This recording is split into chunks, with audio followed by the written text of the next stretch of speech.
been on this platform, and I'm not going to be on for long, but shalom, shalom, guys. You know, a lot of people like to point out. Well, hold on one second. I'm back, guys. So a lot of people like to point out. You know, I was meditating on Tupac a little bit earlier.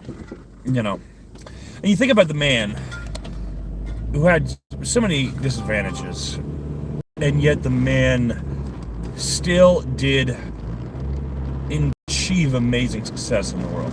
Now, that's not going to necessarily be every one of us who face things, you know, whether obstacles, whether it be discrimination or whether it be you know, a lack of, you know, early access to resources, or whether it be you know, attacks from, you know, unnecessary enemies or whatever the case may be. But the reality, you know, remains that, you know, obstacles exist, I think, for the vast majority of people on the planet right now. A lot of many individuals, their response will be, well, the world isn't fair, woe is me. Well, and there's nothing, I don't think, inherently wrong with identifying the injustice in, or unfairness, maybe. I think that is a better term to use here. But to, you know, marinate in that instead of taking action is the problem. It's like, we know, you know, most of us, you know, beyond a certain age, we're well aware that the world doesn't play fair, right? The response is what matters. And is your response to cry about it, or is it to take action, to try to even the playing field? Is it to help others on your own desire to climb up? Is it to help those as you begin to climb the ladder finally? And even if you stumble sometimes and fall back down, as you begin to climb the ladder, do you help up others who are down farther? You know, do you put your hand down and help pull up those who are also struggling to climb, right? Or at least point them to, you know, the best steps to take, or what have you, right? How is your response, right? We are well aware, most of us, I would think, beyond a certain age, are well aware of the unfairness of the world. Well, how do you respond?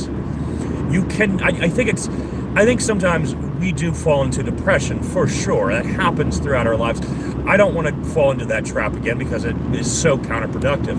But how we respond to the unfairness of the world, I think one of the best responses that we can take is action. And yeah, I've had at least one heart attack in my life, and we had a scare recently where I went to the hospital. Sure, I push myself so much, especially considering my health issues, that it is alarming. It scares people who care about me. But at the same time, if I didn't push myself at all, I would be miserable. And that's one of the ways I fall into depression. If I just go home and play video games and do the minimum, you know, that I need to do to get by, you know, whether in the past it's been between semesters or you know, before I went back to get my GED, you know, if I do the bare minimum, it's obviously, you know, a trap for depression. I have to. And even if I wake up later than I expected, I have to say the next day I'll get more done. I got more rest. Well, I might need less sleep for the next day. I'll do more tomorrow. I'm not saying that's the right thing for everyone. I mean, we don't want to push our bodies to extreme. I mean, if I was thinking about someone I really cared about, my wife, a daughter, a son, you know, I don't know that I would necessarily feel the urge to push them as hard. Obviously, I would still want to push them, but, you know, I don't know that I want to push other people to the extreme that I've pushed myself over the years, to the point where my heart is something I have to keep a regular eye on because I get pains in it, and I am concerned that I have worked myself kind of into a kind of oblivion over the years. And yeah, it is alarming, but at the same time, you know, I don't want people to think that they shouldn't push themselves at all, because that is how we get out of the trap, potentially. If there's any hope for those of us who were born without privilege, those of us who were born kind of in the trenches, if there's any hope for us to progress, we have to push ourselves. Now, it's not fun. It is not fun. Oh, I can actually feel my heart hurting right now. It is not fun. I should say my chest, because I assume it relates to my heart because that's the region, but it is my chest. And that's been hurting for years, but it's in the chest area near the heart. But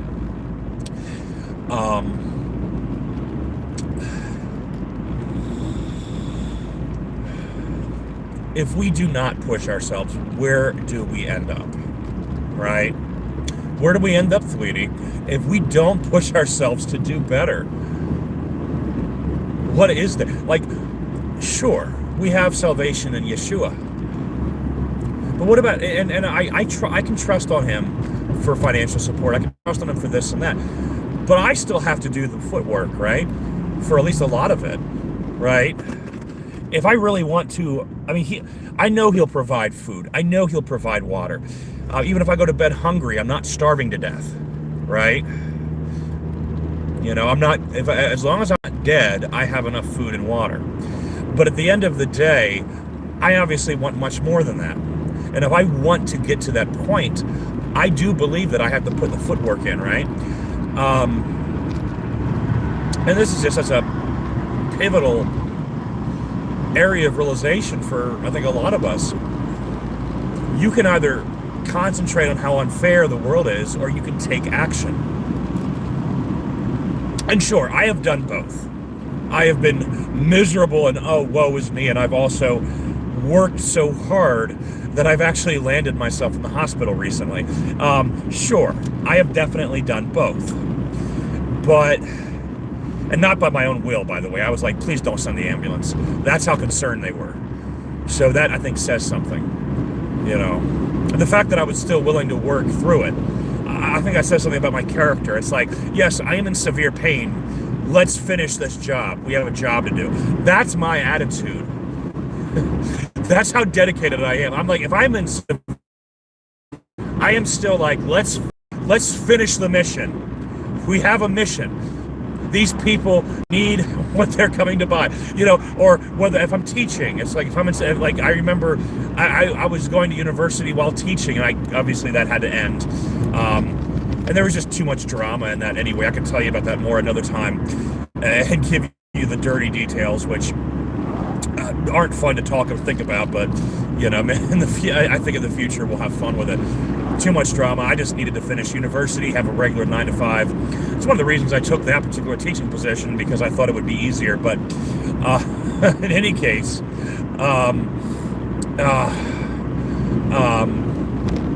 it was easier. It wasn't easy. But, even when, it was like getting 4 hours of sleep from studying for university.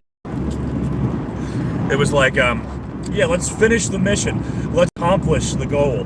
Let's do it. This is what we need to do. Let's do it. And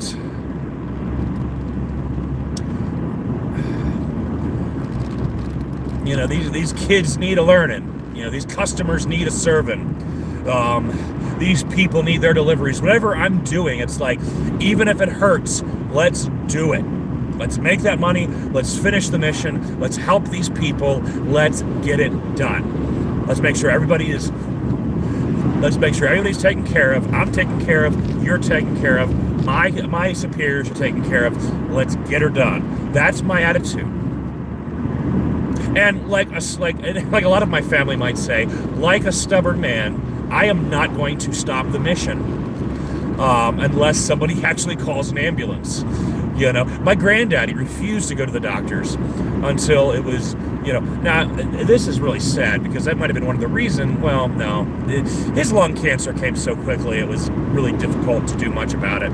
But, honestly, he did not want to go. He didn't want to go to the doctors. He didn't want to be around people. Period. For the most part, he'd be around people for work, but for the most part, he didn't want to be around people if it wasn't family.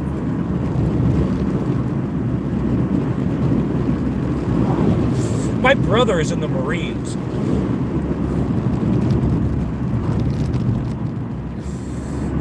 I highly doubt that he would say, I want to stay in the house today because it's too cold. I want to go back to base or wherever he is at. I want to go back to a warm place. I don't want to finish the mission.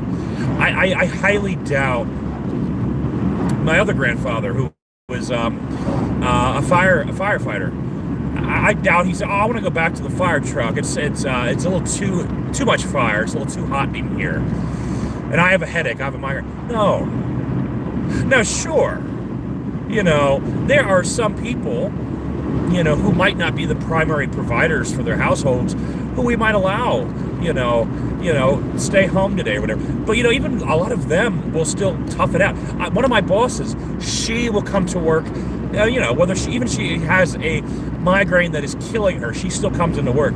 A lot of my coworkers are the same way. One of my coworkers and one of my best friends, she's a Korean. She's an old woman. She's beautiful though. She aged very well. I love the family. They're good people. But she will scold me if I'm not, if I'm sleepy from working 2 jobs all week and cleaning and organizing, and if I fall asleep at church, she will, or if I don't show up to church, I will either get, are you okay? Well, first off, if I miss church, it's like the first response, are you okay? That's kind of thing, right? Like, you're okay, right? Like, everything's all right? But, like, if I fall asleep during church, it's like, Alex, you're supposed to be a light to the world. You should not be, you see what I'm saying? So it's like, yeah, the world is unfair. But there are those of us who realize that the way to address it is to toughen up and to work harder, not to complain about it and be weak, and act in a way that looks weak, right? Our response has to be one of toughen up. And, if you want to, if you are disadvantaged, if you want to work up in this world, the worst thing you can do is be weak about it. You have to toughen up. And there are a lot of people who are aware of that, and there are a lot of people who love you, who will be like, look, who might say something to you like, Alex, you showed up for church 20 minutes late.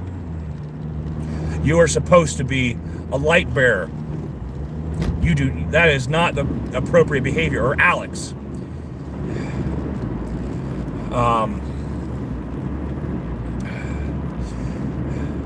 what's going on? Why didn't you do this? Oh, it was because of this. Oh, it was because of that. I'm sorry, sweetie. That's the thing, though. A lot of people who really love and care about you will not take it too easy on you. They won't be too rough on you either, and they will hear you out, especially if you prove yourself to be honest. But, a lot of people realize that the world is rough, and that our ticket out is not to be, obviously not to be unkind, but not to be unaware of that fact. If we remove that from our awareness, then we put ourselves into an incredibly vulnerable state, and we end up hurting ourselves because we have to be prepared for whatever the world has to give us, right? By the way, if you're not subscribed, please subscribe. Love talking to you guys. Probably didn't say a whole lot that if you're older that you didn't know, but if you're younger, it might be your first time hearing this. I'd say most people in like their late 20s are well aware of this. A lot of people in their early 20s, even their late teens, are already aware of this. But some of you might not be. So if I helped anybody, telling you something you maybe didn't know, please give it a like, and please take that with you. If you already knew about it, this is pretty common knowledge to a lot of us. Still, please give me a like and subscribe, because I can use the support. Take care, everybody.